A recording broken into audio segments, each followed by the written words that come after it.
Bismillahirrahmanirrahim. Allahu Akbar, Allahu Akbar.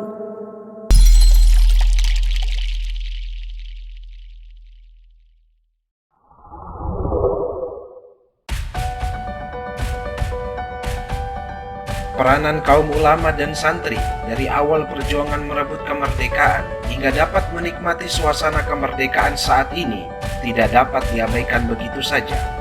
Merekalah yang memberikan keyakinan kepada seluruh rakyat Indonesia yang pada saat itu harga diri dan martabatnya sedang diinjak-injak oleh penjajah.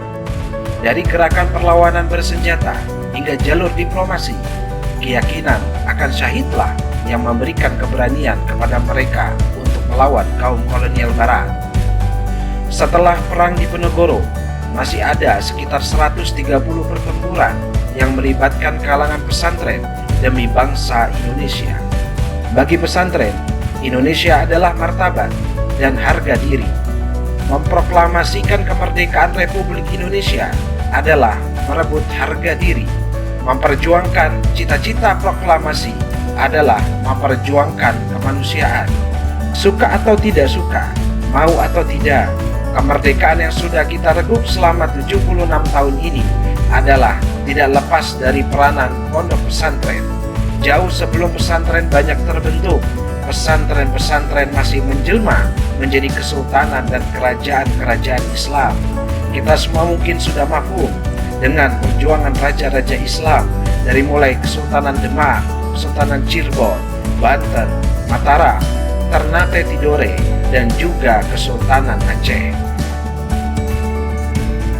Pada periode kolonial, pihak yang selalu konsisten anti kolonial adalah para ulama dan santri, sehingga mereka terus menjaga tradisi perlawanan melawan kolonial. Tradisi perlawanan ini tidaklah hanya didasarkan pada pembelaan terhadap salah satu pihak, tetapi karena tindakan kolonial Belanda yang menindas dan mengganggu tegaknya agama Islam saat itu. Sehingga meledaknya perang besar sepanjang sejarah, yaitu Perang Jawa di Diponegoro. Pasukan Pangeran Diponegoro selain terdapat para bangsawan, juga dipenuhi oleh para ulama dan santri dari berbagai penjuru Pulau Jawa. Para ulama-ulama dan santri itulah yang kemudian hadir meneruskan perjuangannya ketika Pangeran Diponegoro ditangkap. Mereka menyebar dan mendirikan basis-basis perlawanan dengan mendirikan masjid-masjid dan pesantren-pesantren jauh dari pusat-pusat tangsi Belanda. Beberapa pondok pesantren tua di Jawa, terutama Jawa Timur, yang menyimpan kronik-kronik sejarah ini. Kiai Abdullah Salam Jombang, Kiai Umar Semarang, Kiai Abdul Rauf Magelang, Kiai Yusuf Purwakarta, Kiai Muta'at Cirebon, Kiai Hasan Basri Tegalsari Ponorogo dengan muridnya Kiai Abdul Manan Pacitan adalah nama-nama pionir terbentuknya kembali jaringan ulama Nusantara, baik di tingkat lokal maupun internasional.